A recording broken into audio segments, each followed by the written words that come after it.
Here we go, my friends. How does story play a role in your sales? And how does story help you 10x your results? Welcome to the HPLS podcast. Live, relevant, and high performance information, conversations, and education weekly.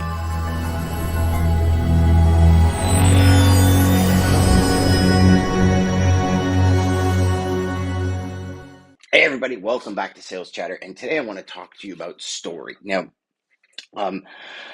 this concept of story, I don't think is anything new to any of you, for starters, right? The idea of story and how story interweaves into everything we do in sales, I think is critical, especially in today's world, right?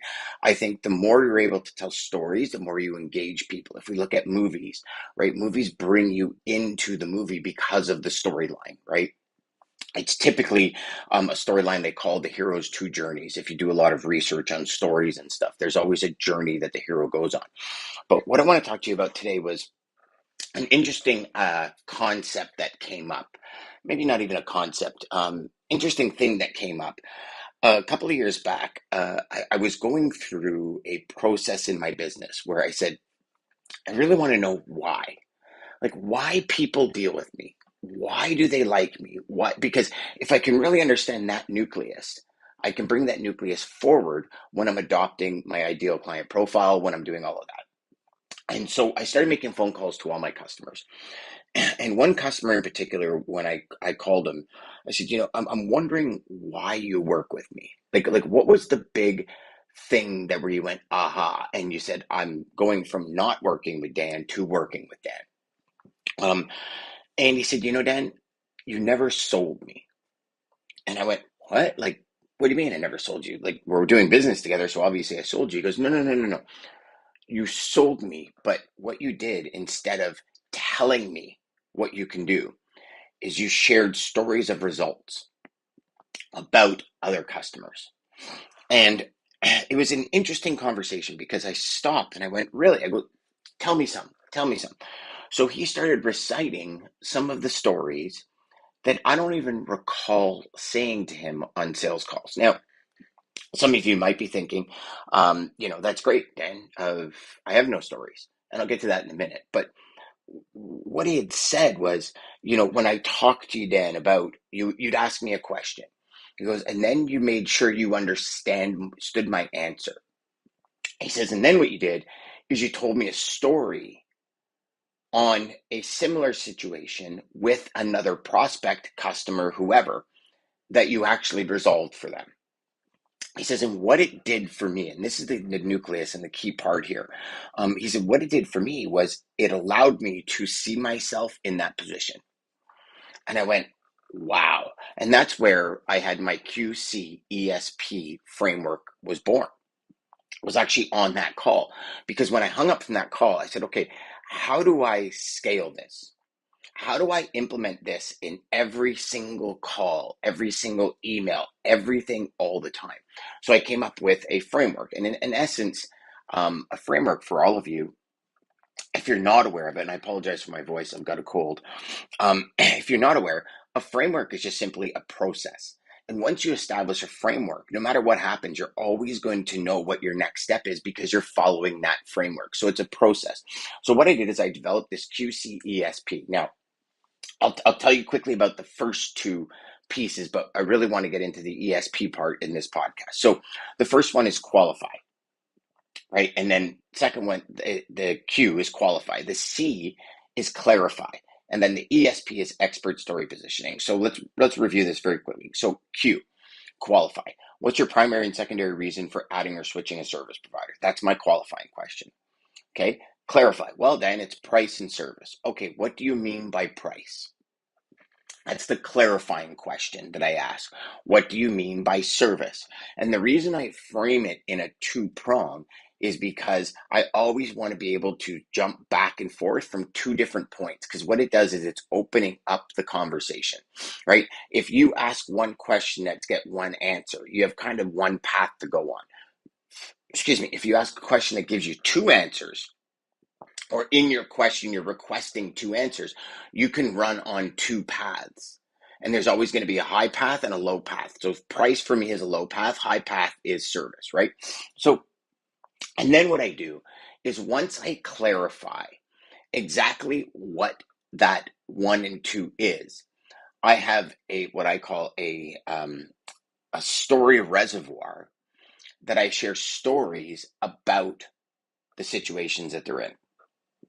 And what I mean by that is through the years, and since I've been asking this question, I've built up a story repertoire where I can just easily go in and pull a story from my repertoire and plug it into that situation. Now, I'm not saying you're going to get this today, but if you go through a QCESP, I guarantee you one thing, and I just as sure as it's going to get dark tonight, I can guarantee you this. Within a week, within about 10 to 15 conversations, you're going to have a list of all of the things that prospects say to you.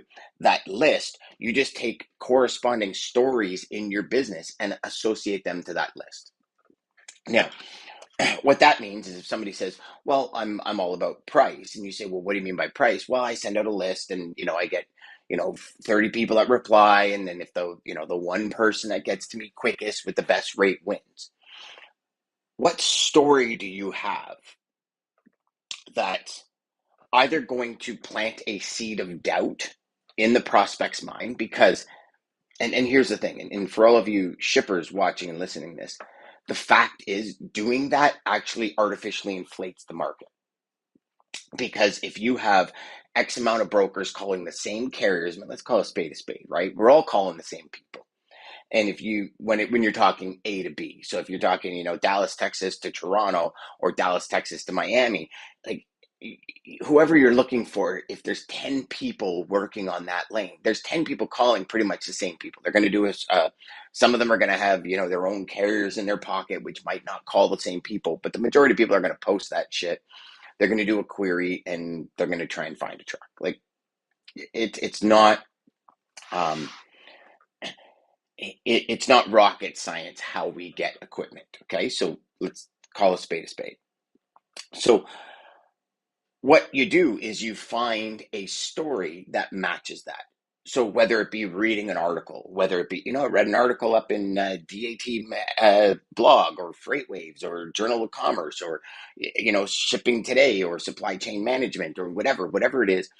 And, I read an article and it was interesting because that article talked about how when shippers do this, it actually artificially inflates the market. Do you find, and here's your expert story positioning, do you find that sometimes as the time goes on, the rates get more expensive? Like, have you ever seen that in the market? No, I haven't. Now what's happening is you're opening up the conversation with a story. Stories can be a sentence long. Stories can be 3 minutes long. Stories can be 2 hours long, right? Every movie is a story. It's a 2.5, 3 hour story that brings you through the highs and lows of the hero's two journeys. So when you're crafting a story, what's the journey and what's the highs and lows that you're going to experience? And how can you distill that down into a very finite piece of time? That's the trick for expert story positioning. But expert story positioning will be the one thing that communicates things at a much higher level. So here's the thing. It is proven over and over and over again, scientifically proven. Studies have determined that when we hear stories, we remember more, right? If somebody tells us, this is what you got to do, we're like, yes, we have to do it. And in a day or two, we're like, well, what did they say we had to do again? And you remember pieces of it. But when somebody tells you a story and you connect with that story, you remember it. And this is what this customer did to me, is when I asked them, what was that story and how did it impact you? It was, well, when I said that, I was doing this, what you said to me, the story that you told me, I went right into your other customer's situation. And I wanted to be a part of that solution. And I was like, wow. So that's the point when stories became everything. And if you listen to me or we have a conversation, a lot of the time I'm telling stories. And the better you get at telling stories, the better results you're going to get. Because here's the one thing, right after that conversation, I started really researching and I started studying. What is the art of sales? Sales is an art form, right? It's not the gift of gab. I know some people are like, oh, he's a great salesperson. He was born with the gift of gab. No, no. Let me rephrase that. There are people out there that just talk, and will convince somebody to buy something they don't need. That's not sales. That's scamming. When I'm talking about sales, I'm talking about you as a sales rep truly desiring to get the results for your customers. I don't care what you do, how you do it, it's about the results for your customers. If you don't care about getting those results, in the end, you're snake oil. So I'll kind of hit that nail on the head right away. But these people tell really good stories too. And a lot of the times they're way better storytellers than the ethical long-term salespeople, which is why they're so good and which is why they scam so many people, right? So like, and there's different things, right? They play off of our greed and all that kind of stuff. We won't get into that. But when I started researching the idea of story and how do stories make people take action more than training, more than selling, more than being that, okay, here's the deadline, or here's this, or here's that. See, stories bring people into our world. Stories help people see that solution with them as the people at the top of the mountain, right? When we bring a story into the mix, it changes everything. And when I really started digging into this, I started finding things like Story Brand by Donald Miller. Fantastic book, if you ever read it. And just really understanding, how do I tell better stories? How do I get people more engaged? I started really looking at this hero's two journeys and really looking at how Hollywood does storytelling. What's the backstory? What's the functioning? How do you crush the internal and external beliefs? And these stories that we use have to hit these points for our prospects. So your expert story positioning really must kind of have three phases to it. So the first phase is the backstory and like, how did you get into that position? And the second phase is, what was the big solution that you found? And the third phase is, what was the results long term? And if we piece these three pieces of the story together, as I said, it could be a 2-minute story, it could be a 30-second story. I know, oh, I had a customer doing the exact same thing. And you know what? Actually, what we did is we did some research. And what I did is I took one single lane, I dedicated it to an individual. And we actually found in the end, Jim, that we were about 7% cheaper year over year. Now, I know it's amazing because a lot of people think that, if you go to market, you're always going to get the best price.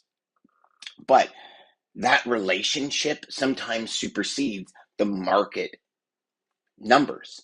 And we found that year over year. So in actuality, if you think, my customer thought, sorry, let me rephrase that. My customer thought they were getting a great deal, but we actually showed them by dedication and having, now again, Mr. and Mrs. Prospect, this dedication is based on somebody truly wanting for you to succeed. So really understanding your goals and all that. But once we did that with our customer, we were actually year over year able to save them close to 6% on that one lane. And that in turn, after a few years, turned into about us doing, 30, 40 lanes for them because they saw the value in it. Not sure if that's something you're into, but that's what we found with other customers. So let's now talk about service. And what I do is I immediately kind of jump to the next one, because what I've done is I've planted a seed of doubt. Now, here's the thing. I believe wholeheartedly, without a shadow of a doubt, if you get in with somebody as a shipper and you trust them and they're looking after your best interest, that is way better for your corporation long term than just going to market and sending in information out to 2 or 3 brokers. And why do I say that? Well, I say that for one specific reason, because when the market turns, you have no loyalty. So yes, you might save money for the next 6 months, but as soon as there's a blip in the market, as soon as there's a turn in the market, you will lose all that money you saved in a month that you've saved in the last 6 months. That I believe wholeheartedly, without a shadow of a doubt. And I believe that because I've seen it over and over and over and over again. So I can share that story confidently and say, you know what? Here's the reality, Mr. or Mrs. Customer. We've seen, based on market conditions, that you might save 3 or 4% in the next 6 months, but you're going to lose 10 or 12% in the last six. And I know this to be true. So I share that through a story. I don't say to them, you're wrong. You should really do that. I do it through a story, and I do it through, this customer realized this, and then they realize when they actually did the comparison year over year. Now, I don't know your lanes. We haven't even talked about them, but I'm wondering if this is something that I can actually expose for you and see. But, before we go there, Mr. and Miss Prospect, let's talk about service, because we haven't talked about service yet. And you see, now what I'm doing is I'm planting that seed, and I'm moving to the next conversation. And because my purpose of that main conversation is it's to inquire, it's to figure out what's going on in their business. I'm not necessarily going to present them a solution because I don't know if I can help them yet. But what I am going to do is plant the seed of doubt, because I know the way that they're doing it is wrong. I've seen it over and over and over again, right? So this is where story comes in. So the nuts and bolts of today's show, and I won't be much longer because my voice is just shot. I'm under the weather, my friends. Is ask yourself this: QCESP, the formula that I'm talking about today, specifically the back end of the formula: qualify, clarify, expert, story, positioning. Okay. Get a list of qualifying questions, then get a list of clarifying questions based on the answers of the qualifying questions, then develop stories around those questions. Now, this will take you maximum of a week to get this in line if you address and ask the same question all the time, because when you ask the same question, it's a very finite period of time where you realize these are all the answers I'm getting. Based on these answers, how do I improve my stories to these answers? Or how do I crush the external beliefs and the internal beliefs through a story to these questions? That's the big thing I want you to work on this week. Is I really want you to say to yourself, how can I do this, and how can I truly dive into stories to make stories the best possible thing I can use in my sales? If you do that, I can guarantee you one thing, as sure as it's going to get dark tonight: you will see a massive increase in the retention and the conversation levels of your prospects. I can guarantee you that. Now, a couple of things and caveats you need to be aware of. Number one, if you're thinking that these stories will automatically tell people to stop doing what they're doing and work with you, you're wrong.